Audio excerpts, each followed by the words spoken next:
Come back. Motboy's back. Yo. Motboy. Oh, hey, that's me.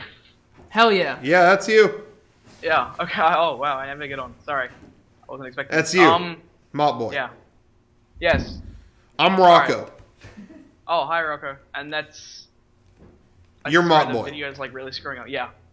Yes. Sorry. I need to think of something to say. I thought it was later there. You guys are in San Diego, right? Because it's 6 p.m. here. I thought it was like much later than. God, this is a disaster. It's all 6 right, p.m. here. Yeah. Here. Oh, all right. Okay. Well, where you are. Time zones. Yeah, where I am. You're Motboy. Yeah. All right. I'm Rocco. What are some of your favorite like DLCs or expansion packs in games? Oh, I thought you said your favorite BLTs for a second. I was like, I gotta go classic. Classic, yeah, Seattle. Favorite DLC? Yeah. Or expansion packs, stuff like that. Favorite DLC ever released in a video game? I know it. I don't even have to think about it. No joke. The Abbey Road medley, Beatles Rock Band. Oh, yeah. That is the best DLC ever released. It was you could play the whole thing all the way through, and it was so much fun. So I'm going with that. I don't know if I've ever really gotten DLC. Yeah. I don't care. Like, I'll beat a game and I'm done. I don't want to pay for like. I don't know. Yeah. Rock Band DLC. They did that. That kind of thrived. That was a platform for DLC. So I mean, Last of Us did DLC, right? But I can't think of anything. I'll get DLC. I don't get DLC if it's like, multiplayer this, or a gun, or an outfit. I don't ever do that. I will do it if it's like single player or story or whatever. The one thing I don't like with multiplayer... Oh, yeah, I remember I get all the Halo 2 map packs. One thing that sucks with like DLC is if most of it's multiplayer based, like, 3 new exclusive maps. Yeah. So then you get that, but it's only with people who paid for that. So it divides the community a lot. Yeah, it sucks. So that kind of fucks it all up.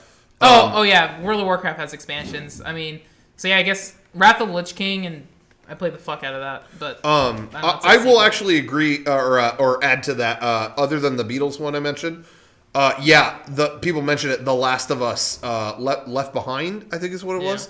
That was tight. Was story DLC that could have.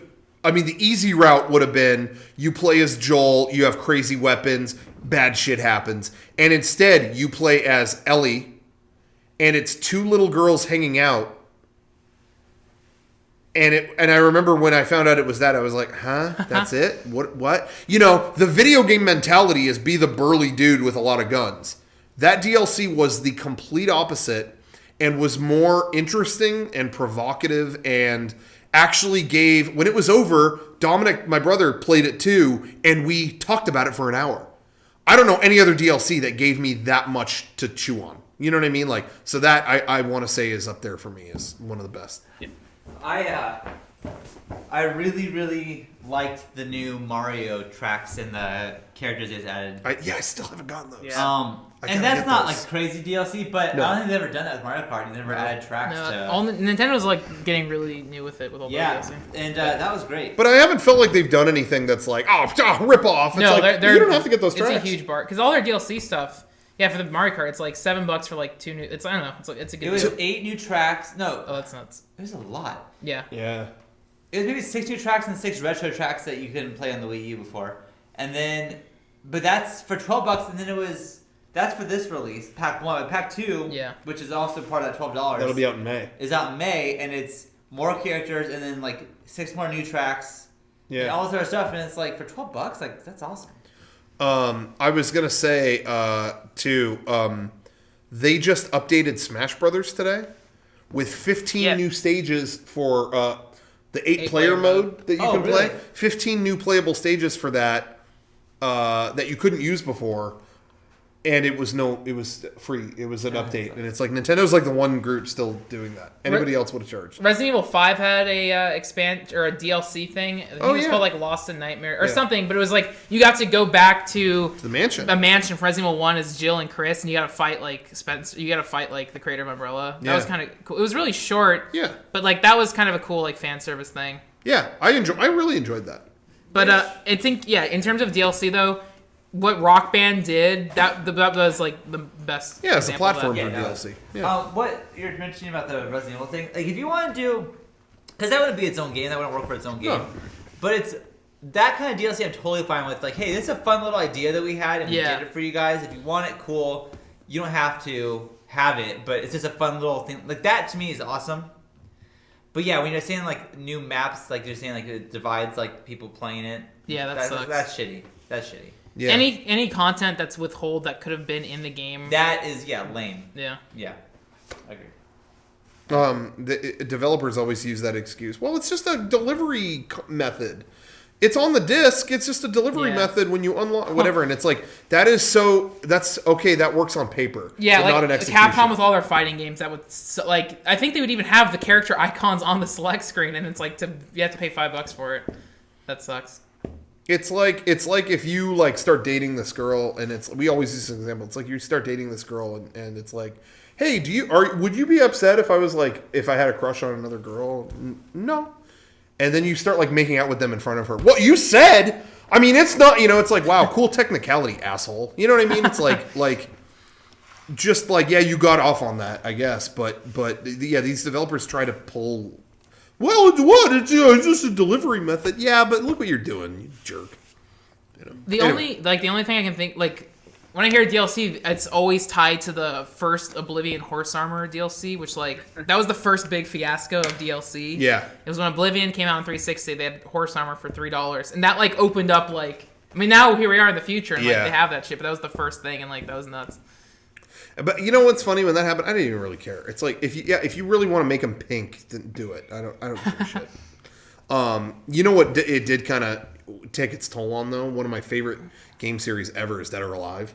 Oh, all the costumes, that's one of the only 3D fighting games I'm good at. And it was the best thing about that game was every time you did anything, you get another costume. Yeah. Everyone had like 50 costumes. Yeah, now it's like, yeah, we've all got 9. Oh, buy this pack. Buy this costume pack. If you want the bikinis, you have to pay money. Yeah, and that's frankly, I can't do that. Yeah, I'm bummed. Oh man, they showed off like there's gonna be a new Dead or Alive girl in like the PS4 one. Yeah, she looked good. Yep. Tekken 7 gonna have a new Dead or Alive girl. She looked good. She looking good. Hey, keep them coming. They're looking good. Sean, did you hear? What? Sean knows, Rocco. Did you hear they're bringing Denguki Buko Fighting Climax to the West? Sega is porting Denguki Buko Fighting Climax. I knew that. We already talked about this. It's like a Smash Brothers, but it's all anime characters. There's characters from Sword Art Online, Orema, all these animes. Yeah. They're bringing that over. And yo, the girls in that, they look good. Nice. Thoughts? Cool. They look good.